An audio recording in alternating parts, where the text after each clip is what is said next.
കാര്യത്തിന്റെ അപകടം ഒന്ന് മനസ്സിലാക്കിക്കോ. 913-18 കാലഘട്ടം ശ്രദ്ധിച്ചോളാം. 913-18 കാലഘട്ടം ഫലസ്തീനിക്ക് അല്ലാഹു തആല രക്ഷപ്പെടാനുള്ള പല വഴികളും കൊടുത്തിട്ടുണ്ട്. വിതരക്കാർ ഗൗരവത്തോടെ കേൾക്കണം. ഉറങ്ങേണ്ട പ്രസംഗം അല്ല ഇത്. പല പ്രാവശ്യം നമ്മൾ ഇതിൽ സംസാരിച്ചിട്ടുണ്ട്. അന്ന് സംസാരിച്ച ഒരു ശൈലി ആവില്ല ചിലപ്പോ ഇപ്പൊ നിങ്ങൾ കേൾക്കുന്നത്. നമുക്ക് ഉറങ്ങാനുള്ള ടൈം അല്ല. ഫലസ്തീനിക്ക് കടലിലൂടെ നീന്തിയാൽ നേരെ മദീന സൗദി ചെന്ന് കയറാം. കടലിലൂടെ നീന്തിയാൽ കുറെ മരുഭൂമി താണ്ടിയാൽ സിറിയയിലേക്ക് ചെന്ന് കയറാം. കുറെ തോട്ടങ്ങളും കൃഷിയിടങ്ങളും താണ്ടിയാൽ അവർക്ക് ഈജിപ്തിലേക്ക് ചെന്ന് കയറാം. കുറെ മരുഭൂമിയും കുറെ തോട്ടങ്ങളും ഒക്കെ അങ്ങോട്ട് കടന്നാൽ ജോർദാനിൽ ചെന്ന് കയറാം. എന്ന് പറഞ്ഞാൽ ഫലസ്തീനിന്റെ ചുറ്റും ചങ്ങലക്കണ്ണികൾ പോലെ അറബി രാജ്യങ്ങളാണ്. എവിടെ കയറി ചെന്നിട്ട് സലാം ചൊല്ലിട്ട് ഞാൻ ഫലസ്തീനിയാണേ എന്ന് പറഞ്ഞാൽ ഈ രാജ്യക്കാരെല്ലാം അവരെ ആലിംഗനം ചെയ്ത് അകത്തുകൊണ്ടേ സ്വീകരിക്കും. പക്ഷേ ഫലസ്തീനി പോകുന്നില്ല, അത് വേറെ കാര്യം. നേരെ മറിച്ച് ഇന്ത്യ രാജ്യത്ത് ജീവിക്കുന്ന നീ പൗരത്വരേഖ വേറെ ആർക്കും ഉള്ളതല്ല, നിനക്കുള്ളതാ. ഏക സിവിൽ കോഡ് വേറെ ആർക്കും ഉള്ളതല്ല, നിനക്കുള്ളതാണ്. ഉത്തരാഖണ്ഡിൽ കണ്ടില്ലേ, 3% ആദിവാസികളുള്ളൂ, അവർക്ക് ഏക സിവിൽ കോഡ് ബാധകമല്ല. പിന്നെ ആർക്കാണ് ഏക സിവിൽ കോഡ് കൊണ്ടുവന്നത്? ഇവിടുത്തെ ഒരു മതവിഭാഗക്കാരുടെയും പൗരത്വം ഞങ്ങൾ ചോദിക്കുന്നില്ല, ഞങ്ങൾക്ക് വേണ്ട. മുസ്ലിം സമൂഹത്തിന്റെ പൗരത്വരേഖ വേണം. ആർക്കാണ് പൗരത്വരേഖ? നിനക്കാണ്. ആർക്കാണ് ഏക സിവിൽ കോഡ്? നിനക്കാണ്. ആർക്കാണ് തടങ്കൽ പാളയങ്ങൾ? അത് നിനക്കാണ്. എല്ലാം ഇസ്രായേലിനെ കണ്ട് പകർത്തുന്നതാ. ഈ നിലയ്ക്ക് നിന്നെ ഒരു അപകടത്തിലേക്ക് എത്തിച്ചാൽ ഇന്ത്യ രാജ്യത്ത് ജീവിക്കാൻ നിവൃത്തിയില്ലല്ലോ. പാകിസ്ഥാൻ ഇസ്ലാമിക രാജ്യമാണല്ലോ എന്നുള്ള നിലയ്ക്ക് നീ പാകിസ്ഥാനിലേക്ക് അഭയം തേടി അങ്ങോട്ട് കടന്നു ചെന്നാൽ സലാം ചൊല്ലി നിന്നോട് ചോദിക്കും, നീ ആരാണ്? ഞാൻ ഇന്ത്യക്കാരനാണ്. അപ്പ തലവിട്ടു. ഇന്ത്യക്കാരനായ നിന്നെ പാകിസ്ഥാൻ കണ്ട അപ്പ തലവിട്ടു. എനിക്ക് ഹജ്ജ് സർവീസ് ഉള്ള ആളാ. ഇന്ത്യ ഗവൺമെന്റിന്റെ ലൈസൻസോട് കൂടിയുള്ള സർവീസ് നടത്തുന്ന ആളാ ഞാൻ ഹാജിമാരെ കൊണ്ടുപോകുന്നുണ്ട്. പാകിസ്ഥാനികൾ എടുത്തിരിക്കുന്ന ബിൽഡിംഗ് ഞങ്ങൾ എടുക്കൂല. എന്ത്? യാതൊരു മയവും ഒരു ദയവുമില്ലാതെ ഇന്ത്യക്കാരെ കൈകാര്യം ചെയ്യുന്ന ഒരു സ്വഭാവമാണ് ഹറമിൽ ഞങ്ങൾക്ക് അനുഭവപ്പെട്ടേക്കുന്നത്. ഇതാണ് പാകിസ്ഥാൻ. രക്ഷപ്പെടുവോ? പിന്നെ നിനക്ക് എന്താണോ രക്ഷ? ഈ പള്ളിയുടെ അത്രയും നീളത്തിലുള്ള ട്രക്കർ നിങ്ങൾ കണ്ടു കാണും. നിങ്ങളുടെ വീട്ടിൽ എന്റെ പത്രത്തിലുണ്ടോന്നൊന്നും എനിക്കറിയില്ല. നിങ്ങൾ വളർത്തുന്ന പത്രങ്ങളൊക്കെ പലതും ചിലപ്പോൾ ഇസ്രായേലിന് പണം കിട്ടുന്ന പത്രമായിരിക്കും. ഒരു ഇസ്ലാമിക് ഐഡന്റിറ്റിയോട് കൂടി ഇറങ്ങുന്ന അവിടുത്തെ ഒരു പത്രത്തിനകത്ത് ഞാൻ കണ്ടതായി പള്ളിയുടെ അത്ര നീളമുള്ളതായ ഒരു വലിയ ട്രക്കർ. അതിന്റെ പ്ലാറ്റ്ഫോമിൽ മനുഷ്യന്മാരെ ഇങ്ങനെ അടക്കിയിരുത്തിയിരിക്കുകയാണ്. അടിയിൽ അടിക്കുറിപ്പ് എഴുതിയിട്ടുണ്ട്. കൈകാലുകൾ ബന്ധിച്ച് കണ്ണുകൾ മൂടിക്കെട്ടി അജ്ഞാത കേന്ദ്രത്തിലേക്ക് ഇസ്രായേലിൽ കൊണ്ടുപോകുന്ന ഫലസ്തീനി പുരുഷന്മാർ. ചുട്ടുപൊള്ളുന്ന മണലാരുണ്യത്തിൽ കിടക്കുന്ന ആ വണ്ടിയിൽ തകരത്തിന്റെ പ്ലാറ്റ്ഫോമില് ആ മനുഷ്യര് നഗ്നരായിട്ടിരിക്കുമ്പോൾ പൊള്ളുന്നതായ ഊരമൊന്ന് മാറ്റിവെക്കാൻ നിങ്ങൾക്ക് കഴിയോ?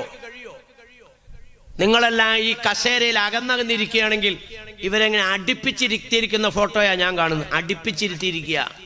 ഈ കൈകാലുകൾ ബന്ധിച്ച മനുഷ്യരെ ആ ട്രക്കറിന്റെ അകത്തേക്ക് അതിന്റെ പ്ലാറ്റ്ഫോമിലേക്ക് അങ്ങനെ അടുപ്പിച്ച് കയറ്റി ഇരുത്തിയപ്പോൾ തന്നെ എത്ര വേദന അനുഭവിച്ചിട്ടുണ്ടാവും? കയ്യും കാലും കെട്ടിയ ഒരു മനുഷ്യനെ അതിലേക്ക് എങ്ങനെയാ കയറ്റുക? എങ്ങനെയാ ഇരുത്തുക? ഇനി ഇരുന്നു 2 മണിക്കൂർ നീ വെയിൽ കൊണ്ടാ മതി. നിന്നെ ഇനി കൊണ്ടേ ആക്കുന്നത് AC റൂമിലേക്കാണ്. അല്ല, അജ്ഞാത കേന്ദ്രം. ചുണ്ടിൽ ടേപ്പൊട്ടിക്കുകയാണ്, കൈകൾ ബന്ധിക്കുകയാണ്, കാലുകൾ ബന്ധിക്കുകയാണ്. വീഡിയോകളൊക്കെ നിങ്ങൾ കണ്ടിട്ടുണ്ടാകും. കടാര കൊണ്ട് പുറത്ത് ഇങ്ങനെ അങ്ങോട്ട് വരയും. അപ്പൊ തോലങ്ങ് പൊളിയും. വീണ്ടും അവിടെ തന്നെ വരയും. മാംസം വിടരും. വീണ്ടും അവിടെ തന്നെ വരയും. നട്ടെല്ലിന്റെ ജോയിന്റുകൾ വിടും. പച്ചയായ മനുഷ്യൻ. യസൂമൂനക്കും സൂഅൽ അദാബ്. ലോകത്ത് ഒരു മനുഷ്യനും അനുഭവിക്കാത്ത വേദനയാണ് മുസ്ലിം സമൂഹമാകുന്ന ഫലസ്തീനി ഇസ്രായേലികളെ കൊണ്ടെന്ന് അനുഭവിക്കുന്നത്. കുഞ്ഞുങ്ങളെ പിടിച്ചങ്ങോട്ട് കൊണ്ടുപോയാൽ കടാരയുടെ മന കൊണ്ടിട്ട് അതിന്റെ ഒരു കണ്ണിന്റെ കൃഷ്ണമണി മാത്രം തോണ്ടിയെടുക്കും. കണ്ണിന്റെ ഒരു കൃഷ്ണമണി തോണ്ടുമ്പോൾ ആ കുഞ്ഞ് വിളിക്കുന്നത് ഉമ്മച്ചേന്നാണ്. സഹോദരിമാരെ, ആ വിളി കേൾക്കാൻ അതിന്റെ നൊന്തപറ്റ ഉമ്മ അടുത്തില്ലെങ്കിൽ നിന്റെ ഒക്കത്തിതാ കുഞ്ഞിരിക്കുന്നുണ്ട്, നിന്റെ ഭർഗത്തുമ്പിൽ പിടിച്ചോണ്ട് നിന്റെ മോളിരിക്കുന്നുണ്ട്, നിന്റെ മക്കള് നിന്റെ കുടുംബത്തിലുണ്ട്. അല്ലാഹുവേ, എന്റെ ഐഡന്റിറ്റി ആണല്ലോ ഫലസ്തീനിക്കുള്ളത്. എന്താണ് അവരുടെ ഐഡന്റിറ്റി? അവർ അല്ലാഹുവിൽ വിശ്വസിച്ചിരിക്കുകയാണ്. അതാണ് യഹൂദന് പറയാനുള്ള ആരോപണം. നിന്നെ പറ്റിയും ഇവിടെ ഉള്ളവർക്ക് പറയാനുള്ള ആരോപണം എന്താണ്? ഇസ്ലാമിന്റെ ശത്രുക്കൾക്ക് നിന്നെ പറ്റി പറയാനുള്ള ആരോപണം എന്താണ്? ഇവർ മുസ്ലിങ്ങളാണ്. അല്ലേ? മുസ്ലിങ്ങളാണ്. അല്ലാഹുവേ, എന്നെ പോലുള്ള എന്റെ സഹോദരന്മാരുടെ സഹോദരിമാരുടെ മക്കളെ ഇതുപോലെ ആക്രമിക്കുമ്പോൾ എന്റെ കുഞ്ഞുങ്ങളെ എന്നോടൊപ്പം താമസിക്കാൻ അനുവദിച്ചതായ അല്ലാഹു അക്ബർ. സുജൂദിലേക്ക് വീണ് നന്ദി പ്രകടിപ്പിച്ചോ? സ്വന്തം ഭാര്യയുടെ മുന്നിൽ ഭർത്താവിനെ വെടിവെക്കുമ്പോൾ എന്റെ പ്രിയപ്പെട്ടവൻ എന്റെ കൂടെയാണല്ലോ, അല്ലാഹ് സുബ്ഹാനല്ലാഹ് പറഞ്ഞുകൊണ്ട് സുജൂദിലേക്ക് വീണോ? കൃത്യമായി നിസ്കാരം നിലനിർത്തിക്കോ? സ്വന്തം ഭർത്താവിന്റെ മുന്നിൽ ഭാര്യനെ ക്രൂരമായി വ്യഭിചരിക്കുമ്പോൾ, കശാപ്പ് ചെയ്യുമ്പോൾ എന്റെ പ്രിയപ്പെട്ടവൾ എന്റെ കൂട്ടത്തിലുണ്ടല്ലോ, അല്ലാഹ് സുബ്ഹാനല്ലാഹ് സുജൂദിലേക്ക് വീണോ? ലൈൻ ശക്കറത്തും, അവിടെ കാണുന്ന അക്രമത്തിനും അനീതിക്കും, അവിടെ കാണുന്ന പീഡനങ്ങൾക്കും ദുരിതങ്ങൾക്കും നിന്നെ അല്ലാഹു തആല വിധേയനാക്കാതെ നിന്നെ അല്ലാഹു തആല രക്ഷപ്പെടുത്തിയെങ്കിൽ അൽഹംദുലില്ലാഹ് എന്ന് പറഞ്ഞ് ശുക്ർ ചെയ്യാൻ, റഹ്മാനായ തമ്പുരാന് സുജൂദ് ചെയ്യാൻ നീ തയ്യാറുണ്ടെങ്കിൽ ലാസീദന്നക്കും, ഈ അനുഗ്രഹം നിനക്ക് നിലനിർത്തി തരാം എന്ന് പറഞ്ഞാൽ മുസ്ലിങ്ങളോട് വെറുപ്പുള്ള ഭരണാധികാരികൾ ഇവിടെ ഉണ്ടാവില്ല. മുസ്ലിങ്ങൾ രാജ്യം വിട്ടുപോകണമെന്ന് പറയുന്നവരുടെ മനസ്സിനെ അല്ലാഹു തആല മാറ്റിത്തരും. നിങ്ങളോട് അവർക്ക് സൗഹാർദ്ദതയും സ്നേഹവും ഉണ്ടാകും. നമ്മുടെ മുൻഗാമികൾ പാടുപെട്ട് നേടിയെടുത്ത ഭരണഘടന പ്രകാരം ഈ രാജ്യത്ത് ജീവിക്കാനുള്ള സ്വാതന്ത്ര്യം അല്ലാഹു തആല തരും. വലയിൻ ശക്കർത്തും, പലസ്തീനി എന്തും ചെയ്യട്ടെ, അവർക്കെന്തും അനുഭവിക്കട്ടെ, എനിക്കാരെ തട്ടിച്ചിട്ടാലും വേണ്ടില്ല തിന്നണം, ആരെ പറ്റിച്ചാലും വേണ്ടില്ല കാശുണ്ടാകണം, ഏത് അവളായാലും വേണ്ടില്ല ഏത് അവനായാലും വേണ്ടില്ല എനിക്ക് സുഖിക്കണം, ഉമ്മാനെ കൊന്നിട്ടാലും വേണ്ടില്ല എനിക്ക് മയക്കുമരുന്ന് വേണം. ഇന്ന അദാബി ലശദീദ്. നീ തെമ്മാടിത്തരത്തിലൂടെ മുന്നോട്ട് പോകാൻ ഉദ്ദേശിക്കുന്നെങ്കിൽ അള്ളാന്റെ ഭാഗത്തുനിന്നുള്ള നടപടി കടുപ്പമായിരിക്കുന്നതാണ്. ഇങ്ങനെ ഒരു കടുകടുപ്പമായ ഒരു വ്യാപകമാകുന്ന ഒരു ശിക്ഷയും കാര്യങ്ങളും ഈ രാജ്യത്ത് വന്നാൽ വിതുരക്കാര് ചേമ്പിന്റെ ഇടപോലെ നനയാത്തതുപോലെ വിതുരയിലേക്ക് നാശം വരാതെ നിങ്ങൾക്ക് നിലനിൽക്കണോ? അതിന് പറ്റിയൊരു ഒറ്റമൂലിയാണ് നിങ്ങൾ കൈകാര്യം ചെയ്തുകൊണ്ടിരിക്കുന്നത്. ഞാൻ അതിലേക്കാണ് ശ്രദ്ധ കൊണ്ടുവരാം. അപ്പൊ എന്താ പറഞ്ഞു വന്നത്? ഫലസ്തീനിയുടെ അവസ്ഥയിലേക്ക് തന്നെയല്ലേ നമ്മുടെ തലമുറയും പോണത്. 1913-18 കാലഘട്ടം ലോകം അറിഞ്ഞതായ ഒന്നാം ലോക മഹായുദ്ധം. യുദ്ധാനന്തരം യഹൂദന്മാർക്ക് ഈ ഭൂമിയിൽ ഒരു തരി മണ്ണില്ലാതെയായി. ശ്രദ്ധിച്ചോളണം എല്ലാവരും. ഞാൻ ഈ പറയുന്ന അവസ്ഥയാണോ ഇന്ന് നമ്മുടെ ഈ കേരളത്തിലെ തലമുറയ്ക്ക്? എന്നാൽ ഒരു നിലയ്ക്കും ഈ തലമുറയെ അല്ലാഹു തആല രക്ഷപ്പെടുത്തൂല. നേരിക്ക് നേരെ ഖുർആന്റെ പ്രഖ്യാപന, നിങ്ങൾ മുസ്ലിമാന്നും പറഞ്ഞ് ഇവിടെ ജീവിച്ചിട്ട് ഇസ്ലാമിനെ കളഞ്ഞു കുളിച്ചാൽ ഞങ്ങൾ ജീവിക്കുന്നെങ്കിൽ ഫസൗഫ യഅതില്ലാഹു ബിഖൗമിൻ, നിങ്ങളെ ഇവിടെ നിന്ന് അങ്ങോട്ട് മാറ്റിക്കളയും. അതാണിന്ന് ഫലസ്തീനിൽ നടക്കുന്നത്. അല്ലാഹു സുബ്ഹാനഹു വ തആല ക്രൂരമായി ഇപ്പൊ ആണുങ്ങളെ കൊണ്ടുപോയത് ഞാൻ പറഞ്ഞു, കുഞ്ഞുങ്ങളെ കൊണ്ടുപോയത് പറഞ്ഞു. സഹോദരിമാരുടെ അവസ്ഥ എന്താ മോളെ പറ? ആയിരക്കണക്കിന് പെൺകുട്ടികൾ ഫലസ്തീനികൾ എന്ത് സൗന്ദര്യമുള്ളവരാണെന്നറിയോ? നിങ്ങൾ കണ്ടില്ലേ കുഞ്ഞുങ്ങളുടെ ജനാസയൊക്കെ എങ്ങനെ കണ്ണീരോടെ എങ്ങനെ പൊക്കി പിടിച്ചോണ്ടിരിക്കണ ചിലര്? എന്താണ് ഇപ്പൊ ആ കുഞ്ഞിന്റെ ഒക്കെ അഴക്? പുഷ്പം പോലെ ഇരിക്കുന്ന മക്കള് എന്ന് പറഞ്ഞാൽ സാധാരണക്കാരല്ല, അവർ യൂസുഫ് നബിയുടെ പിന്തലമുറക്കാരാ. ഫലസ്തീനികൾ എന്ന് പറഞ്ഞാൽ യൂസുഫ് നബിയുടെ പിന്തലമുറക്കാരാ. യൂസുഫ് നബി ആരാണ്? ലോകത്തെ ഏറ്റവും വലിയ സൗന്ദര്യവാനായിരുന്നു. ഞാൻ ഈജിപ്റ്റ്, സിറിയ, ജോർദാൻ അങ്ങനെ ഫലസ്തീനൊക്കെ ഇങ്ങനെ സന്ദർശിക്കാൻ വേണ്ടി ഇങ്ങനെ പോയി ഒരിക്കൽ. അപ്പൊ എന്റെ വീട്ടുകാർ പറഞ്ഞു, ദേ ആ പൊട്ട ജനലിന്റെ ഇടയിൽ ആ സ്ക്രീനിന്റെ മറയിൽ ഒരു മുഖം നോക്കിക്കെന്ന് പറഞ്ഞു എന്നോട്. അല്ലാഹു അക്ബർ. ഒരു പെൺകുട്ടി നോക്കിയാണ്, ഒരു പൊട്ട ജനല മൊത്തം പൊളിഞ്ഞത് അവരുടെ വീടുകളൊക്കെ. അവിടെ ഇരിക്കുന്ന ഒരു കട്ടന്റെ ഇടയിൽ കൂടി ഞങ്ങളുടെ സംഘം ഇങ്ങനെ പോകുമ്പോൾ ഒരു പെൺകുട്ടി ഇങ്ങനെ നോക്കിയിരിക്കുകയാണ്. ഉദിച്ചു വരുന്ന ചന്ദ്രനെ പോലും നാണിപ്പിക്കുന്ന രീതിയിലുള്ള സൗന്ദര്യം. ഇങ്ങനെയുള്ള കുട്ടികൾ, ആയിരക്കണക്കിന് പെൺകുട്ടികൾ, ആണുങ്ങളുടെ ക്രൂരമാകുന്ന അവർക്ക് കിട്ടുന്ന അവസ്ഥ ഞാൻ ഒന്ന് സൂചിപ്പിച്ചു. കുഞ്ഞുങ്ങളെ കൈകാര്യം ചെയ്ത് ഞാനൊന്ന് സൂചിപ്പിച്ചു. എത്രയോ മക്കളെ കൊന്നുകളഞ്ഞു. വെറും ബ്രോയിലർ കോഴി അറക്കുന്നത് പോലെ ഒരുത്തൻ ഇങ്ങനെ പിടിക്കും, മറ്റവനിങ്ങനെ അറക്കും. അങ്ങനെ ചെയ്തുകൊണ്ടിരിക്കുകയാണ്. എന്റെ സഹോദരന്മാരെ, സഹോദരിമാരുടെ അവസ്ഥ ഒന്ന് ചിന്തിക്കുമോളെ. ആയിരക്കണക്കിന് പെൺകുട്ടികൾ ദുഷ്ടന്മാരാകുന്ന, അക്രമികളാകുന്ന, തെമ്മാടികളാകുന്ന യഹൂദന്മാർക്ക് കിടന്നു കൊടുക്കേണ്ട അവസ്ഥ വന്നെങ്കിൽ ആ കുട്ടികൾ ഇന്ന് എന്നാ ആഗ്രഹിക്കുന്ന, അല്ലാഹ് ഈ ദുഷ്ടന് വേണ്ടി ഞാൻ കിടന്നു കൊടുക്കുന്നതിന് മുമ്പ് നീ എന്നെ അങ്ങ് മരിപ്പിച്ചിരുന്നായിരുന്നു നിങ്ങൾ റബ്ബേ. 10,000-കണക്കിന് പെൺകുട്ടികൾ ഇന്ന് ജൂതന്മാരുടെ അടിമകളായി ജീവിച്ചുകൊണ്ടിരിക്കുമ്പോൾ നമ്മൾ സ്വസ്ഥമായി നമ്മുടെ കുടുംബത്തിൽ കഴിയോ മോളെ? അവിടെ ഇറക്കിയ അതേ തമ്പുരാൻ തന്നെയാണ് ഇവിടെ നമ്മളെയും ഇതേ നിലയ്ക്ക് ജീവിപ്പിച്ചുകൊണ്ടിരിക്കുന്നു. ഞാൻ ശ്രദ്ധിച്ചോ, ഞാൻ എൻ്റെ പോയിന്റിലേക്ക് കൊണ്ടുവരികയാണ്. 18 യുദ്ധം അങ്ങ് കഴിഞ്ഞതോടുകൂടി ആകാശത്തിന്റെ താഴെ യഹൂദന്മാർക്ക് മണ്ണില്ലാതെയായി. നമ്മുടെ ഇമാമിങ്ങളുടെ വ്യാഖ്യാനമൊക്കെ എടുത്ത് അനുസരിച്ച് ഞാൻ പറയുകയാണെങ്കിൽ, ഈർക്കിളിച്ചൂലിന്റെ കെട്ടഴിച്ചിട്ട് അത് വലിച്ചെറിഞ്ഞാൽ ഈർക്കിളികൾ എങ്ങനെ ചിതറിപ്പോയി വീഴുമോ അപ്രകാരമായി യഹൂദന്മാർ ഈ ലോകത്ത്.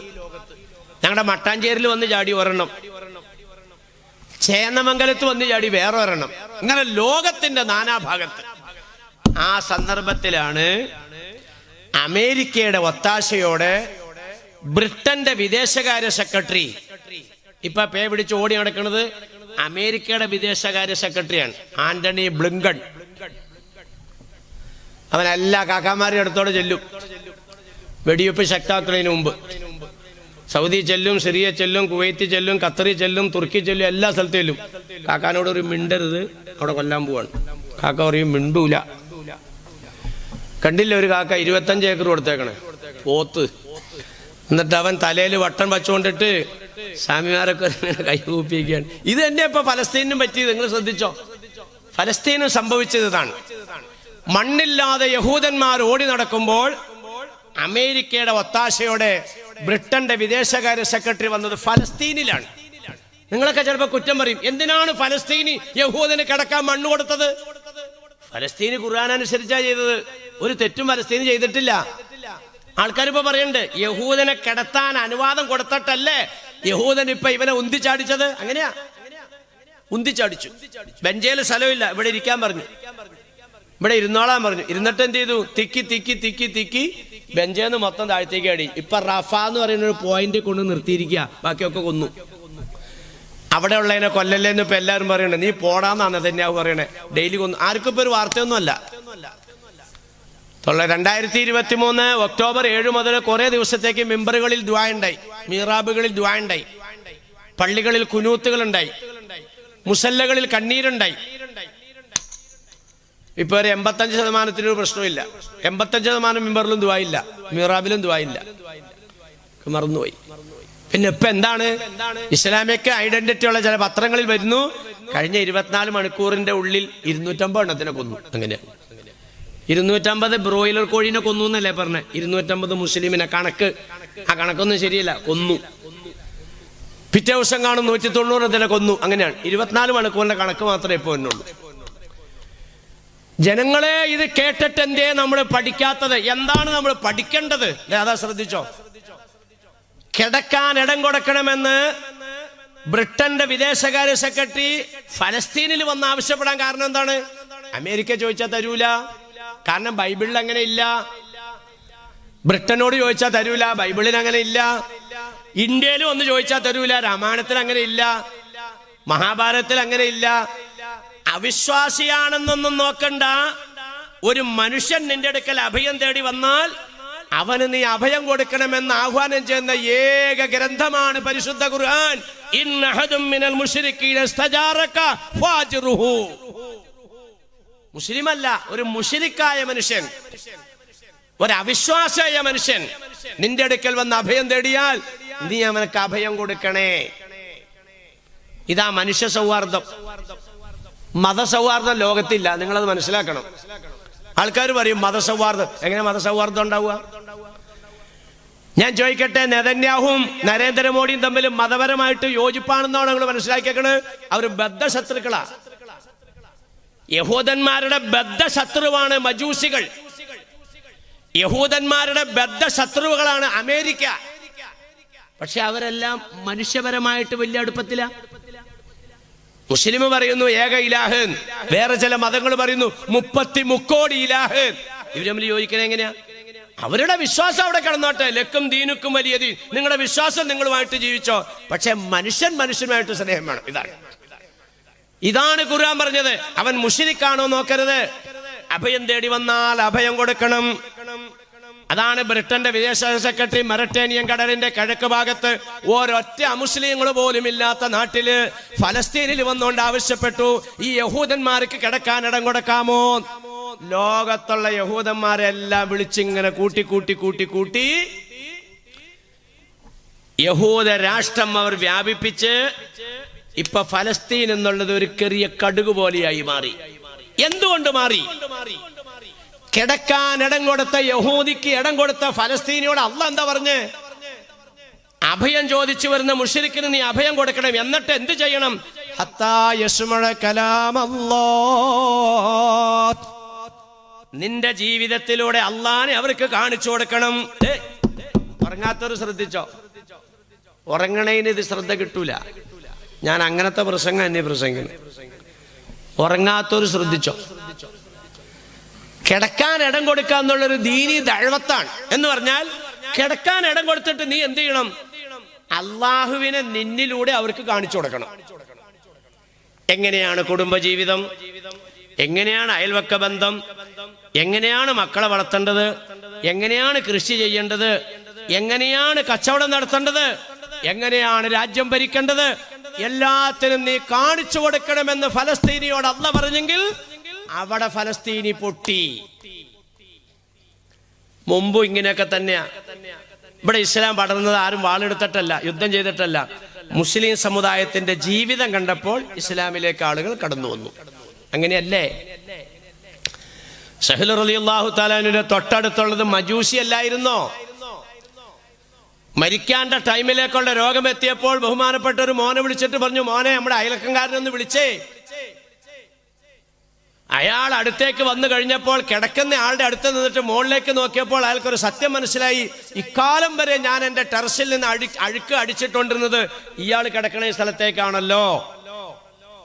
മജൂസി ചോദിച്ചു, സഹോദര നിങ്ങൾ എന്നെ വിളിച്ചു, നിങ്ങൾ അവസാന സമയത്തേക്ക് എത്തിയെന്ന് നിങ്ങൾക്ക് എന്നെ ബോധ്യപ്പെടുന്നു. പക്ഷേ ഇക്കാലം വരെ നിങ്ങൾക്ക് എൻ്റെ ഭാഗത്തുനിന്നൊരു ഉപദ്രവം ഉണ്ടായല്ലോ, നിങ്ങൾ അത് എന്തുകൊണ്ടിട്ടാണ് എന്നെ അറിയിക്കാതിരുന്നത്? ഖാദിമീനൽ ഗൈള വൽ ആഫീന അനിൻ നാസ് വല്ലാഹു യുഹിബ്ബുൽ മുഹ്സിനീൻ.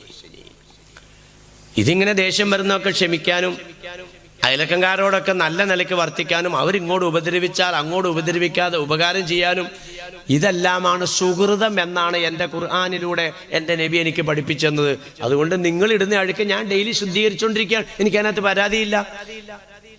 ഞാനിപ്പോൾ കാലാകാലമായി വിശ്വസിക്കുന്ന വിശ്വാസം എനിക്ക് വേണ്ട. ലാ ഇലാഹ ഇല്ലല്ലാഹ് മുഹമ്മദുർ റസൂലുള്ളാഹ്. നമുക്കിത് അതാ ഖുർആൻ പറഞ്ഞേ, നീ യഹൂദനെ അവിടേക്ക് കിടക്കാൻ ഇടം കൊടുത്തു. എന്നിട്ട് എന്ത് ചെയ്യണം? യഹൂദന് നിന്നിലൂടെ അള്ളാനെ കാണിച്ചു കൊടുക്കണം. ഇവിടെ ഫലസ്തീനി തോറ്റു. ഫലസ്തീനി എന്ത് ചെയ്തു? ട്രൗസർ ഇട്ടോണ്ട് വന്നതാ യഹൂദ ചെറുക്കനെ കണ്ടപ്പോ ഫലസ്തീനി ചെറുപ്പക്കാര് പാൻ്റഴിച്ചു മാറ്റി, അവർ ഉടുതുണി അഴിച്ചു മാറ്റി, അവർ ട്രൗസർ ഇട്ടു. ബഹുമാനപ്പെട്ട സാദാത്യങ്ങൾ, ബഹുമാനപ്പെട്ട ഉലമാക്കൾ, ബഹുമാനപ്പെട്ട ഉമറാക്കൾ അവർ പറഞ്ഞു, മക്കളെ ഇത് യഹൂദന്റെ സംസ്കാരമാണ് കേട്ടോ, ഇത് നിങ്ങൾ അനുകരിക്കരുത്. ഇത് നിങ്ങൾ അനുകരിച്ചാൽ മൻ തശബ്ബഹ ബിഖൗമിൻ ഫഹുവ മിൻഹും, നീ യഹൂദനായി പോവും കേട്ടോ മോനെ. അതുകൊണ്ട് നീ ട്രൗസർ ഇടല്ലേ, നീ പാന്റ് ഇട, തുണി ഉടുക്ക്. പോടാ തങ്ങളെ,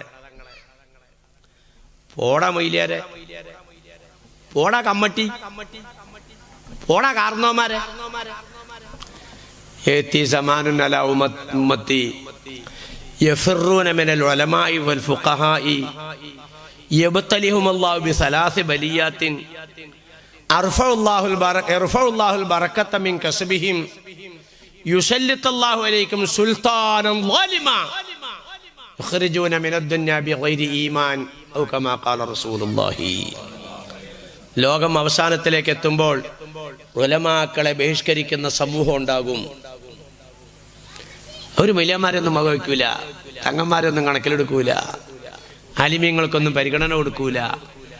3 വിധത്തിൽ അവരല്ല പരീക്ഷിക്കുമെന്ന് നബീന റസൂലുള്ളാഹി. ഒന്നാമത്തെ, അവരുടെ ജീവിതത്തിലേ ബർക്കത്തുണ്ടാവില്ല. ഞാൻ ഓരോ ദിവസം പറയണ പോയിന്റുകളായത്. ജീവിതത്തിൽ ബർക്കത്തുണ്ടാവില്ല. ധിക്കാരിയായ ഭരണാധികാരിയെ കൊണ്ട് അല്ലാഹു തആല അവരെ ഭരിപ്പിക്കും. അല്ലാഹു അക്ബർ. അനുഭവിച്ചോ? നിങ്ങൾ നോക്കിക്കോ, 400 സീറ്റ് കിട്ടുമെന്ന് ഇപ്പൊ ഭരിക്കുന്ന സർക്കാർ പറയുന്നുണ്ടെങ്കിൽ 410 സീറ്റോട് കൂടി വീണ്ടും അവർ അധികാരത്തിൽ വരും. ഇവിടെ ഒരു ഇന്ത്യ മുന്നണി ഉണ്ടാവില്ല, ഒരു പ്രതീക്ഷ ഉണ്ടാവില്ല. നിങ്ങൾ നോക്കിക്കോ, റസൂലുള്ളാഹിയുടെ വാക്കനുസരിച്ച്, ഇന്നത്തെ പുതിയ തലമുറയുടെ പോക്കനുസരിച്ച് ഒരു കാരണവശാലും ഒരു ഭരണമാറ്റം ഈ രാജ്യത്തുണ്ടാവില്ല. യസൂമൂനക്കും സൂവല്ലാതെ വർത്താനം കണ്ടോ?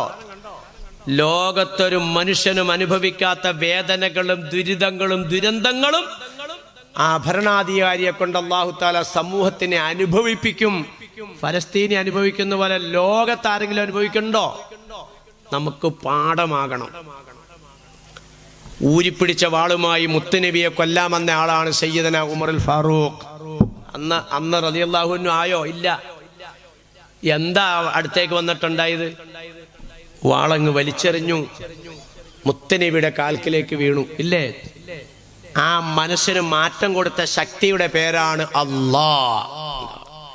കൊല്ലാൻ വാളുമായി ഊരിത്തന്നവൻ, പിടിച്ച വാളുമായി വന്നവൻ വാള് വലിച്ചെറിഞ്ഞ് കൊല്ലാൻ തയ്യാറായി വന്ന കൊല്ലപ്പെടേണ്ടതായ വ്യക്തിയെ കെട്ടിപ്പിടിച്ചു മുത്തം കൊടുത്തെങ്കിൽ ആ മനസ്സിനെ മാറ്റിയ ശക്തിയുടെ പേരാണ് അല്ലാഹ്.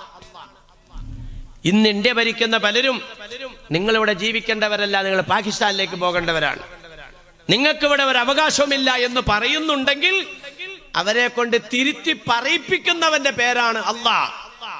ഇന്ത്യ രാജ്യത്തിന്റെ സ്വാതന്ത്ര്യത്തിന് ഏറ്റവും മുന്നിൽ നിന്ന് പോരടിച്ച് രക്തം ചിന്തിയ ഈ സമുദായമാണ്. ഏറ്റവും കൂടുതൽ ഖജനാവിലേക്ക് നികുതി പണം തരുന്നത് ഈ സമുദായമാണ്. ഈ രാജ്യത്തെ പ്രധാനമന്ത്രിമാരെ കൊന്നവർ ഇവരല്ല, രാഷ്ട്രപിതാവിനെ കൊന്നവർ ഇവരല്ല, ഈ രാജ്യത്ത് സ്ഫോടനങ്ങൾ ഉണ്ടാക്കിയവർ ഇവരല്ല, രാജ്യത്തിന് ഒറ്റുകൊടുത്തവർ ഇവരല്ല. ഇവർ ഈ രാജ്യത്ത് താമസിക്കേണ്ടവരാണ്. മറ്റ് മതവിഭാഗങ്ങളെ പോലെ ഇവർക്കും അവകാശമുണ്ട് എന്ന് ഭരിക്കുന്നവരെ കൊണ്ട് പറയിപ്പിക്കുന്നവന്റെ പേരാണ് അല്ലാഹ്. ആ അല്ലാഹു പറയിപ്പിക്കണമെങ്കിൽ ലാ യുഗയ്യിറു മാ ബിഖൗമി മാ ബിഅൻഫുസിഹിം ഇന്നല്ലാഹ ലാ യുഗയ്യിറു മാ ബിഖൗമിൻ. അല്ലാഹു സുബ്ഹാനഹു വ തആല ഒരു സമുദായത്തെ രക്ഷപ്പെടുത്തുകയില്ല. നിങ്ങൾ സ്വന്തം തെറ്റുകൾ തിരുത്തി മര്യാദയ്ക്ക് വരാതെ, നമ്മൾ തെറ്റിതിരുത്തി സംശുദ്ധമായ ജീവിതത്തിലേക്ക് വരാൻ തയ്യാറായാൽ അല്ലാഹു സുബ്ഹാനഹു വ തആല നിങ്ങളെ രക്ഷപ്പെടുത്തും. നിങ്ങളെ അല്ലാഹ് രക്ഷപ്പെടുത്തിയില്ലെങ്കിൽ നിങ്ങൾക്ക് രക്ഷപ്പെടാൻ ഒരു മാർഗവുമില്ല. അതാണ് ഫലസ്തീനി. എന്താ പറഞ്ഞത്? ഏറ്റവും കൂടുതൽ ഇന്ന് നിങ്ങൾ എടുത്തു നോക്കിക്കോ, ഏറ്റവും കൂടുതൽ ട്രൗസർ ഇട്ടുകൊണ്ട് നടക്കുന്ന മക്കൾ ആരാ? നിങ്ങൾ നോക്കിക്കോ. ഇവിടുത്തെ ക്രിസ്ത്യാനി പിള്ളേരല്ല, ഇവിടുത്തെ ഹിന്ദു പിള്ളേരല്ല. ഞാൻ ഇന്നലെ നാട്ടുകല്ലിൽ വയലു പറഞ്ഞിട്ട് സംസാരം കഴിഞ്ഞാൽ വിശാലമായ ഓഡിറ്റോറിയം ഉദ്ഘാടനം ചെയ്യാൻ, ഇന്ന് സാദിഖലി തങ്ങൾ ഉദ്ഘാടനം ചെയ്യാൻ, അതിന്റെ മുന്നോടിയായിട്ടുള്ള വയലാണ് ഇന്നലെ എന്നെ കൊണ്ട് പറയിപ്പിച്ചത്. കസേരകൾ കുറെ കാലി, കുറെ പെങ്ങന്മാർ അവിടെ വന്നിരിക്കുന്നുണ്ട്. അവിടുന്ന് ഒരു 100 മീറ്റർ കഷ്ടി, 100 മീറ്റർ ഇല്ല, ഇങ്ങോട്ട് ഞാൻ വണ്ടി ഇങ്ങോട്ട് പോന്നപ്പോ കാണാം ഭയങ്കരമായ ജനം, നിറയെ ബൈക്കുകൾ. ഇസ്ലാമിക ബെൽറ്റാണ്. നമ്മുടെ ഈ ഉസ്താനോട് ചോദിച്ചാൽ അറിയാം, സെൻട്രൽ പള്ളിയിലെ ഉസ്താൻ അറിയാം. ഈ നാടൊക്കെ ഈ നാട്ടുകല്ലെന്ന് പറയുന്ന ഈ പിന്നെ പെരിന്തൽമണ്ണ, മണ്ണാർക്കാട് ടൗണിൽ നിന്ന് 14 കിലോമീറ്റർ ഉള്ളൂ. ഒരു 100 മീറ്റർ ഇപ്പുറത്തേക്ക് നീക്കുമ്പോൾ 2 സൈഡിലും, റോഡിന്റെ 2 സൈഡിലും നിറയെ ബൈക്കുകളും വാഹനങ്ങളും. അകത്ത് നോക്കിയപ്പോൾ ഭയങ്കര മോനെ വണ്ടി ഓടിക്കണേ. മോൻ ഇതെന്താ അപ്പൊ ഇവിടെ? ഞാൻ പറഞ്ഞു കളിയാവുള്ളൂ. ഞങ്ങൾ വണ്ടി ഒന്ന് സ്ലോ ചെയ്തിട്ട് ഒറ്റ നോക്കിയപ്പോ ഫുട്ബോൾ കളിക്കുകയാണ്. തിങ്ങി നിറഞ്ഞ ജനാണ്. അപ്പുറത്തൊരു വയലിന്റെ മജ്ലിസുണ്ട്, യാതൊരു പരിഗണനയുമില്ല. ഇപ്പുറത്ത് കളിയുടെ സദസ്സുണ്ട്, അവിടെ തിങ്ങി നിറഞ്ഞിരിക്കുകയാണ്. 99% മുസ്ലിങ്ങളുള്ള നാടാണ് ഞാൻ ഈ പറഞ്ഞത്. ഞാൻ ചോദിക്കട്ടെ, ഇവരെ ആര് നന്നാക്കും? ആലിമീങ്ങളെ ഇവരനുസരിക്കുവോ? തങ്ങന്മാരെ ഇവർ പരിഗണിക്കുവോ? കമ്മിറ്റിക്കാർക്ക് ഇവർ വല്ല പരിഗണനയുണ്ടോ? പ്രായത്തിൽ കൂടിയവരോട് വല്ല ബഹുമാനം ഇവർക്കുണ്ടോ? ഇങ്ങേറ്റം പിതാവിനോട് മാതാവിനോട് വല്ല താല്പര്യവും കടമ ഇവർക്കുണ്ടോ? ഇവരാര് നന്നാക്കും? മോളിൽ നിന്ന് നന്നാക്കും. അതാ കാണണേ. പടച്ചോൻ പറഞ്ഞു, നിങ്ങളെ ഇവിടുന്ന് തുടച്ചങ്ങോട്ട് മാറ്റാൻ വേണ്ടി അള്ളാഹു തആല ഏൽപ്പിച്ചേക്കണ കശാപ്പുകാരന്റെ പേരാണ് നെതന്യാഹു. അവനോട് മടങ്ങിപ്പോകാനല്ല പറയണ്ടേ, മോളിലേക്ക് വിളിച്ചിട്ട് പറയണം, കത്തിയായിട്ട് വന്നവനെ നീ തിരിച്ചു പിടിക്കുക മുതലാളിന്ന് മുതലാളിയോട് പറയണം. മുതലാളി വിട്ടിരിക്കുകയാണ്. ഇനി ഈ കശാപ്പെല്ലാം കഴിഞ്ഞു, നെതന്യാഹുവിന് സീറ്റ് കൊടുക്കുവോ? ഇല്ല. നേർക്ക് നേരെ ഖുർആൻ പറയുന്നു, എടാ നിന്റെ പണി കൊല്ലലാണ്, നിനക്കിവിടെ ജീവിതമൊന്നുമില്ല, നിനക്കിവിടെ അധികാരവുമില്ല. ഞാൻ നേർക്ക് നേരെ ആയത്തെടുത്ത് ഓതിയിട്ട് എനിക്ക് തോന്നണത് ഇന്ന് ഗസയിൽ പോരടിച്ചുകൊണ്ടിരിക്കുന്ന പാർട്ടിക്കാരെ പറ്റിയാണോ അള്ളാഹ് ഇത് പറയണമെന്ന് എനിക്ക് സംശയമുണ്ട്. നിങ്ങൾ വിലയിരുത്തിക്കോ. വേറെ ഒരു പാർട്ടിയെ അല്ലാഹു തആല കൊണ്ടുവരും. അവരെങ്ങനത്തെ പാർട്ടി? യുഹിബ്ബുഹും വയുഹിബ്ബൂനഹു അദില്ലത്തിൻ അലൽ മുഅ്മിനീന അഇസ്സത്തിൻ അലൽ കാഫിരീൻ യുജാഹിദൂന ഫീ സബീലില്ലാഹ് വലാ യഖാഫൂന ലൗമത ലായിമിൻ ദാലിക ഫളലുല്ലാഹി യുഅ്തിഹി മൻ യശാ വല്ലാഹു വാസിഉൻ അലീം. ലോകത്താര് പറഞ്ഞാലും അവർ കുലുങ്ങൂല. നിങ്ങൾ ശ്രദ്ധിച്ചോ? ഉറങ്ങാത്തവര്, ഉറങ്ങണവർ അവരുടെ പണി നടത്തിക്കോ. ഉറങ്ങാത്തവരോട് ശ്രദ്ധിച്ചേ, ലോകത്താര് പറഞ്ഞാലും അവർ കുലുങ്ങൂല. അല്ലദീന ഖാല ലഹുമുൻ നാസ് ഇന്നന്നാസ ഖദ് ജമഉ ലക്കും ഫഖ്ശൗഹും വസാദഹും ഈമാനാ ഖാലു ഹസ്ബുനല്ലാഹു വനിഅമൽ വകീൽ. നിങ്ങൾ ഒറ്റപ്പെട്ടു കേട്ടോ. സൗദി അറേബ്യ പറഞ്ഞു നിങ്ങൾ ഒറ്റപ്പെട്ടു, നിങ്ങൾ അവർ പറഞ്ഞ അനുസരിക്കുക, അമേരിക്ക പറഞ്ഞ അനുസരിക്കുക. സിറിയ പറഞ്ഞു, ജോർദാൻ പറഞ്ഞു, ഇറാഖ് പറഞ്ഞു, ഖത്തർ പറഞ്ഞു, എല്ലാവരും പറഞ്ഞു, അമേരിക്ക പറഞ്ഞു, ബ്രിട്ടൻ പറഞ്ഞു, യൂറോപ്പ് എല്ലാവരും പറഞ്ഞു പോടാ. അവര് പറഞ്ഞു പോടാ നീയൊക്കെ നിന്റെ പണിക്ക്. ഞങ്ങളെ അവരെല്ലാവരും കൂടി ചുറ്റി വായിലിടുവോ? എന്നാ ഇട്ടോട്ടെ. സാദത്തുഹും ഈമാന, അവരുടെ ഈമാൻ അങ്ങോട്ട് കൂടിയെന്ന് മാത്രമല്ല ഹസ്ബുനല്ലാഹ്, അവർ പറഞ്ഞു ഹസ്ബുനല്ലാഹു വനിഅമൽ വകീൽ. ഞങ്ങളെ അവരെല്ലാവരും കൂടെ ചുറ്റിക്കൂട്ടാനാ അല്ലാഹ് നിന്റെ തീരുമാനമാണെങ്കിൽ ചുറ്റിക്കുട്ടിക്കൊന്ന് വായിലിട്ടോട്ടെ. ഉറച്ചു നിൽക്കും, എങ്ങും കൂസൂല. അവർ സർവസ്വവും അള്ളാഹുവിലേക്ക് തവക്കലാക്കും. അങ്ങനെയല്ലേ യഥാർത്ഥത്തിൽ ഈ കാണാവുന്ന കശാപ്പെല്ലാം നടന്നിട്ട് ഇസ്രായേല് തല കുനിച്ച് വട്ടപൂജയായിട്ട് നിൽക്കുകയല്ലേ? അമേരിക്ക പറയണില്ല ഇനിയെങ്കിലും നിർത്ത്, കാരണം യുവമാരെ കീഴടക്കാൻ പറ്റൂല. അങ്ങനെയല്ലേ ഇപ്പൊ എന്ന് മനസ്സിലാവണത്? എന്നാ അതിപ്പോ എന്തോരം ഉണ്ട്? 42 കിലോമീറ്റർ നീളവും ഒരു 10-12 കിലോമീറ്റർ വീതിയുമുള്ള ഒരു ചെറിയ സ്ഥലത്തിന്റെ അടിയിൽ ഏതോ പൊത്തി കിടക്കുന്ന ഒരു കുറച്ച് ആൾക്കാരെ ഇപ്പൊ പറഞ്ഞത്. അവര് ലോകത്തിനെ വിറപ്പിച്ച് നിൽക്കുകയൊക്കെ അല്ലേ എന്നാ ഞാൻ ചോദിക്കണത്. എന്റെ ജനങ്ങൾ ഇതൊക്കെ എന്റെ ഞാൻ ഇങ്ങനെ ചുമ്മാ ഇങ്ങനെ ആലോചിക്കും. ഈ മാതിരി ഇങ്ങനെ പള്ളികൾ ഇങ്ങനെ പൊളിച്ച് ഉള്ള പള്ളിയുടെ അടിയിലെല്ലാം തുറന്ന് എവിടെയപ്പോ അതുള്ള ഇതുള്ളതെന്ന് ചോദിച്ച് അന്വേഷിച്ച് കോടതിയിലേക്ക് ചെല്ലുമ്പോൾ കോടതി വൺ സൈഡായിട്ടുള്ള വിധിയും കാര്യങ്ങളും ഒക്കെ കൊടുത്ത് ഇങ്ങനെ മുന്നോട്ട് പോയി കഴിഞ്ഞാൽ ഈ നിരാശയ്ക്കും ക്ഷമയ്ക്കും ഈ സഹനതയ്ക്കും ഒക്കെ ഒരു അന്ത്യം ഇല്ലേ? ഇതെങ്ങനെ തിരിച്ചടിച്ചാൽ ഇന്ത്യയുടെ അവസ്ഥ എന്താ? ഞാൻ ചുമ്മാ ഇങ്ങനെ ആലോചിക്കാറുണ്ട്. എന്ന് പറഞ്ഞാൽ ഈ ഇങ്ങോട്ട് വന്നവർ ജീവിക്കാൻ വരികയാ, അങ്ങോട്ട് നേരിടാൻ ചെല്ലോട് മരിക്കാൻ ചെല്ലുകയാണ്. ഇതാണ് ഇതിന്റെ വ്യത്യാസം. ഇവിടെ സംഭവിച്ചേക്കണതാണ്. യഹൂദന്മാർ എന്താ ചെയ്യാ? അവര് പട്ടാളം ഒരുങ്ങി അവര് പോകുന്നത് പൗഡർ ഇട്ട് മുടിയൊക്കെ കറുപ്പിച്ച് ഭംഗിയായി ചുണ്ടൊക്കെ ചോമ്പിച്ചാണ് അവര് പോണത്. മറ്റോരെങ്ങനെയാണ്? മറ്റൊരു കൈ കെട്ടിനെടുത്തോണ്ട് പോവാണ്. എന്തിനാ മരിക്കാൻ? യഥാർത്ഥത്തിൽ വലിയ അപകടത്തിലേക്കായി രാജ്യം പോണത്. ന്യൂനപക്ഷമാകുന്ന മുസ്ലിം സമൂഹത്തിന്റെ ഉത്തരാഖണ്ഡിലല്ല കണ്ടത്. ചുമ്മാ കയറി പള്ളി അങ്ങ് ആക്രമിച്ചു, മദ്രസയും പൊളിച്ചു, വെടിയങ്ങ് വെച്ചു, 6 കൊന്നു. 60 ആശുപത്രിയിൽ 60 വണ്ടി മറിഞ്ഞ് പരിക്കുപറ്റിയതല്ല, 60 വെടിയേറ്റതാണ്. 600 പേരിൽ കേസ്. ഇന്നും അറസ്റ്റ് ചെയ്തിട്ടുണ്ട് കുറെ എണ്ണങ്ങളെ. എന്നിട്ട് നേതാക്കന്മാരെല്ലാവരും കൂടി നിന്നിട്ട് പറഞ്ഞു ഇവിടെ ഇപ്പൊ ശാന്തമാണ്. എന്തുകൊണ്ട് ശാന്തം? പാവപ്പെട്ടവരെ പള്ളി പിടിച്ചെടുത്തു, മദ്രസ പിടിച്ചെടുത്തു, അക്രമം ചെയ്തു. എന്ത് ശാന്തം? യഥാർത്ഥത്തിൽ ഇവിടെ എത്ര മര്യാദയോടെയും ശാന്തതയോടെയും ക്ഷമിച്ചും ജീവിക്കുന്ന ആളുകളെ പ്രകോപിപ്പിച്ച് ഇവരൊരു അക്രമവാസനയിലേക്ക് എത്തിക്കുന്ന ഒരു ശൈലിയിലേക്കാണോ രാജ്യത്തെ ഭരണാധികാരികൾ കൊണ്ടുപോകുന്നതെന്ന് ഞാൻ സംശയിക്കുകയാണ്. ഹൊസൈലെ പോലെ തന്നെ. ഹൊസൈൽ ഇപ്പൊ സംഭവിച്ചേക്കണം എന്താണ്? മുജാഹിദ് എന്ന് പറയുന്ന കുറച്ച് ആൾക്കാരല്ലേ ഉള്ളൂ. അവരെ കൊണ്ട് ഇപ്പൊ ലോകം പൊറിഞ്ഞു മുട്ടിയില്ലേ? ഒരൊറ്റ കപ്പലിപ്പോ കടലിൽ കൂടെ പോകാൻ അനുവദിക്കണ്ടോ അവര്? ഇല്ല. എല്ലാം പ്രശ്നങ്ങളല്ലേ. അതാ ഞാൻ പറഞ്ഞ ഈ ഓടണോനും കഥയ്ക്കും ഓടിക്കണോനും കഥിക്കും. ഓടിക്കണോന്റെ ധാരണ ഈ ഓടണോന്റെ ധാരണ ഓടിക്കണവൻ വിജയിച്ചു എന്നല്ല, ഓടിക്കണവനും കഥച്ചോണ്ടായി ഓടണേ. രണ്ടും മനുഷ്യരാണ്. പോട്ടെ ജനങ്ങളെ, പോട്ടെ. ഞാൻ എന്താ പറഞ്ഞു വന്നത്?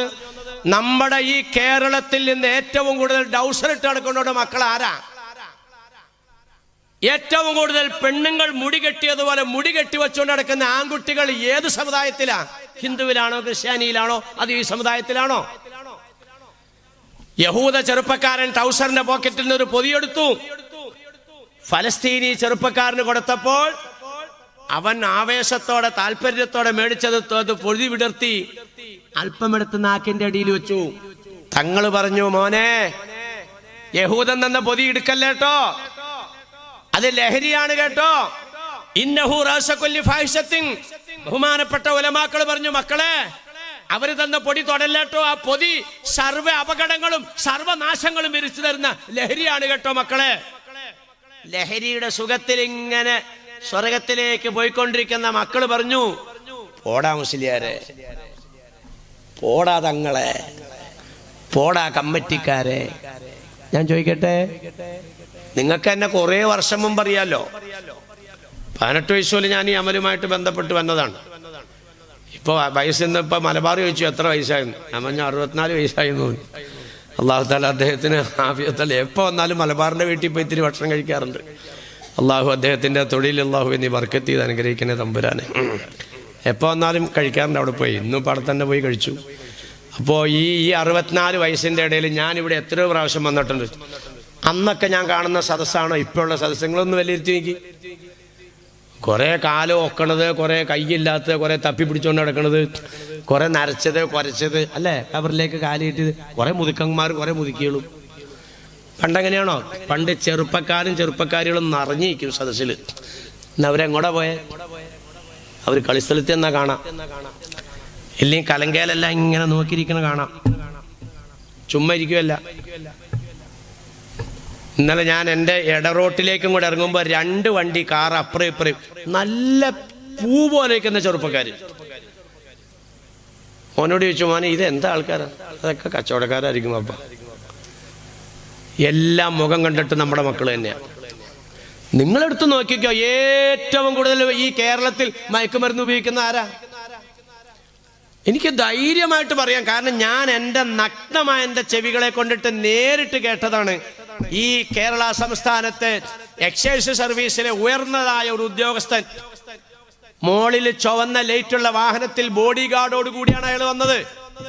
പെരുമ്പാവൂർ ഒരു ഓഡിറ്റോറിയത്തിൽ അയാൾ പ്രസംഗിക്കുന്നു. ഞാൻ എൻ്റെ ഔദ്യോഗിക സേവന കാലഘട്ടത്തിൽ എൻ്റെ അടുക്കൽ വന്ന കേസുകളിൽ 80% മുസ്ലിം സമുദായത്തിൽപ്പെട്ടവരുടെ കേസാണ് എൻ്റെ അടുക്കിലേക്ക് വരിക.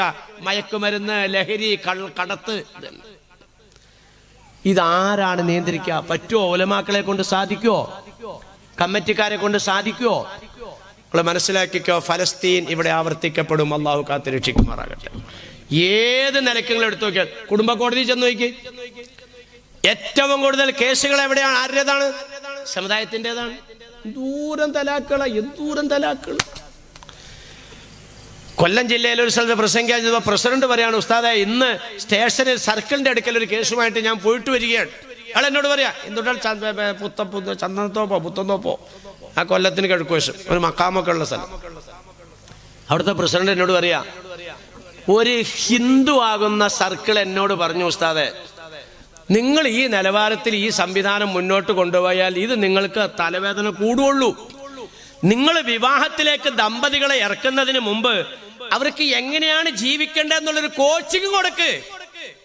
ഒരു ഹിന്ദുവായ സർക്കിൾ ഇൻസ്പെക്ടർ ഒരു മുസ്ലിം പള്ളിയുടെ ഭരണാധികാരിയോട് പറഞ്ഞെങ്കിൽ പൊന്നാർ നബിത്തങ്ങൾ എന്താ പറഞ്ഞത്? തടി, മിടുക്കും, സൗന്ദര്യവും, കാശും ഉള്ളതിനെ കെട്ടല്ലേ, കെട്ടിച്ചു കൊടുക്കല്ലേ. മതബോധമുണ്ടോ എന്ന് നിങ്ങൾ അന്വേഷിക്കുക. ആരാണ് അന്വേഷിക്കണത്? പറ. ഇത് കൊടുക്കണമെന്ന് ആവശ്യപ്പെട്ട ഏക മതമല്ല ഇത്. ഒരു ഹിന്ദുവായ പോലീസ് ഓഫീസർ ഇതേ നിലയിൽ ഒരു സമുദായത്തിന്റെ നേതാവിനോട് വിളിച്ചു പറയേണ്ടി വന്നെങ്കിൽ സമുദായം എവിടെ എത്തി? ഏറ്റവും കൂടുതൽ വിവാഹമോചന കേസുകളും കുടുംബ കലഹങ്ങളും കുടുംബ കോടതി ചെന്ന് നോക്ക് ഈ സമുദായത്തിൻ്റെതാണ്. ഏറ്റവും കൂടുതൽ യുക്തിവാദികൾ പെരുകിക്കൊണ്ടിരിക്കുന്നത് ഈ സമുദായത്തിന്റെ. ഇതൊരു ഭയങ്കര പോയിന്റ് കേട്ടോ. ഞാൻ അതേൽ തൊടണില്ല, കാരണം തൊടാനുള്ള ഒരു ശൈലിയിലല്ല കാര്യങ്ങൾ. ഏറ്റവും കൂടുതൽ യുക്തിവാദികൾ, നിങ്ങൾ യുക്തിവാദികളുടെ സംഘടന പോയി എടുത്തു നോക്കിക്കോ. ഏറ്റവും കൂടുതൽ യുക്തിവാദികൾ മുസ്ലിം സമുദായത്തിന്റെ അംഗങ്ങളാണ്. എന്നിട്ട് അവരെന്താ പറയുന്നല്ലോ, ഞാൻ എക്സ് മുസ്ലിമാണ്. അത് അഭിമാനത്തോടെ പറഞ്ഞേ, ഞാൻ മുസ്ലിമിൽ നിന്നും പുറത്തു ചാടിയവളാണ്. എന്താണ് കുഴപ്പം? ഇവിടത്തെ ഒരൊറ്റ ഹിന്ദു കുട്ടി, യുക്തിവാദിയിലേക്ക് നമ്മുടെ മക്കൾ പോകാനുള്ള കാരണം ഇതാ, നമ്മുടെ ഈ രാജ്യത്തെ ഒരൊറ്റ ഹിന്ദു കുട്ടി ഒരു യുക്തിവാദി നേതാവിന്റെ നാവിൽ നിന്നും പരിഹസിക്കപ്പെടുന്നില്ല. ശ്രദ്ധിച്ചോളണം നിങ്ങൾ. ഒരൊറ്റ ക്രിസ്ത്യാനി കുട്ടി ഈ രാജ്യത്തെ ഒരു യുക്തിവാദിയുടെ നാവിൽ നിന്നും നാണം കടത്തപ്പെടുന്നില്ല. ആ സ്ഥാനത്ത് മുസ്ലിം കുട്ടികൾ യുക്തിവാദിയുടെ നാവിനാൽ നാണം കെടുകയാണ്. ഇതാ യുക്തിവാദികൾ സമുദായത്തിൽ കൂടുതൽ കയറാൻ കാരണം. പരിഹാരം നമുക്കുണ്ടാക്കാം എന്ന് പറഞ്ഞാൽ ഒരൊറ്റ യുക്തിവാദിയുടെ നേതാവും യേശു ക്രിസ്തു ജാരസന്തതിയാണെന്ന് പറയില്ല. നിങ്ങൾ കേട്ടിട്ടുണ്ടോ? ഇല്ല, പറയില്ല. യഥാർത്ഥത്തിൽ യുക്തിവാദിക്ക് അങ്ങനെ വേണമെങ്കിൽ പറയാൻ പാടില്ലേ? ക്രിസ്ത്യാനികൾ ആദരിക്കുന്ന മറിയം, അവൾ വ്യഭിചാരിണിയാണ്. കാരണം ഭർത്താവില്ലാണ്ടാണ് ഈ യേശു എന്ന് പറയുന്നത്, ഇതിനെ പ്രസവിച്ച്. അപ്പോൾ അവൾ വ്യഭിചാരിയല്ലേ? മുസ്ലിമിന് ഇത് പറയാൻ പാടുണ്ടോ? പാടില്ല, പാടേയില്ല. ഇസ്ലാമിൽ നിന്ന് പുറത്തു പോകും. പക്ഷെ യുക്തിവാദിക്ക് ഇങ്ങനെ പറയാൻ പാടില്ലേ? പക്ഷെ യുക്തിവാദി പറയണുണ്ടോ? ഇപ്പൊ ക്രിസ്ത്യാനി കുട്ടി നിവർന്നിരിക്കുകയാണ്. ഒരു ഹിന്ദു കുട്ടി, കൃഷ്ണൻ 11,000 പെണ്ണ് കെട്ടിയവനാണ്. ഒരു യുക്തിവാദിയും പറയുന്നത് ഹിന്ദു കുട്ടി കേൾക്കണില്ല. കാരണം എന്താ? യുക്തിവാദി പറയില്ല. രാമൻ കൊലയാളിയാണ്, രാവണനെ കൊന്നത് അവനാണ്. ഒറ്റ യുക്തിവാദിയും പറയില്ല. അപ്പൊ ഹിന്ദു കുട്ടി മാന്യനായി നിൽക്കുകയാണ്. മുസ്ലിം കുട്ടി, നിങ്ങളുടെ നബി 11ാമത്തെ വയസ്സിൽ ആയിഷാനെ കെട്ടിയില്ലടാ, പോട്ടാ, മിണ്ടൂല. സ്വന്തം ജനിച്ച നാട്ടിൽ നിന്നും നിന്റെ നബീനെ നാട്ടുകാർ ആട്ടി ഓടിച്ചില്ലേടാ, മിണ്ടൂല. മുസ്ലിം അല്ലാത്തവരെ കണ്ടാ കൊല്ലണമെന്ന് നിന്റെ ഖുർആനിൽ സൂറത്ത് തൗബയിൽ 5ാമത്തെ ആയത്തിൽ ഇല്ലേടാ. ഫഖ്തുൽ മുശ്രികീന ഹൈസു വജത്തുമൂഹും. ഇവൻ വീട്ടിൽ ചെന്ന് മുസാഫ് എടുത്തു നോക്കും, ഖുർആന്റെ പരിഭാഷ സൂറത്ത് തൗബ എടുക്കും, 5ാമത്തെ ആയത്ത് അമുസ്ലിമിനെ കണ്ണോടുത്ത് വെച്ച് കൊല്ലണം. ഞാൻ എക്സ് മുസ്ലിമാ, ഇസ്ലാമിൽ നിന്ന് പുറത്തുപോയി. ഉണ്ടോ? എന്തിയേ? നമ്മുടെ മക്കൾക്ക് പറയാൻ അറിയില്ല. 11ാമത്തെ വയസ്സിൽ ഈ നബി തങ്ങൾ വിവാഹം കഴിച്ചെങ്കിൽ അത് നബി മാത്രം അല്ലടാ, ആ കാലഘട്ടത്തിലുള്ള വിവാഹ സമ്പ്രദായം അങ്ങനെയാണ്. ഞാൻ എൻ്റെ പെണ്ണിനെ കെട്ടിയത് 15ാമത്തെ വയസ്സിലാ. ഇന്ന് കെട്ടിയാൽ ഞാനും അവളും അവക്കടെ വാപ്പായും എൻ്റെ വാപ്പായും ജയിലിൽ പോവില്ലേ? 15 വയസ്സുള്ളപ്പോഴാണ് എൻ്റെ ഭാര്യനെ ഞാൻ കല്യാണം കഴിച്ചത്. എനിക്ക് 25 വയസ്സും. അങ്ങനെയായിരുന്നു ഞങ്ങളുടെ വിവാഹം. ഈ നാട്ടിൽ എത്ര മനുഷ്യന്മാരെ ഇതുപോലെ എടുത്തു പറയാനുണ്ട്. അല്ലാണ്ട് നബി മാത്രമാണോ 11 വയസ്സിൽ ആയിഷാനെ കെട്ടി? അന്നത്തെ സമ്പ്രദായം അതാണ്. പറയാൻ നമ്മുടെ മക്കൾക്ക് അറിയില്ല. എടാ, നബീനെ നാട്ടിൽ നിന്ന് ഓടിച്ചതല്ലടാ, സ്വന്തം കുടുംബക്കാരോട് പോലും വിഗ്രഹാരാധന മാറ്റണേ, ഏക ഇലാഹിനെ ആരാധിക്കണേ എന്ന് പറഞ്ഞപ്പോൾ ഉപദ്രവം കൂടി. പിടിച്ചു നിൽക്കാനുള്ള ശൈലി അപ്പോഴില്ല. അള്ളാന്റെ ഓർഡർ വന്നു, 400 കിലോമീറ്റർ അകലെയുള്ള മദീനത്തേക്ക് പോക്കോ. വഴി അറിയാണ്ടല്ലടാ പോയത്, വഴി അറിയാതെ പോയതല്ല, മദീനത്തേക്ക് പോകണമെന്ന ഓർഡർ. ഓടിച്ചു വിട്ടതാണ്. ഈ കൈ കിട്ടി എടുത്തോണ്ട് പോവില്ലേ? കൃത്യം 10ാം കൊല്ലം.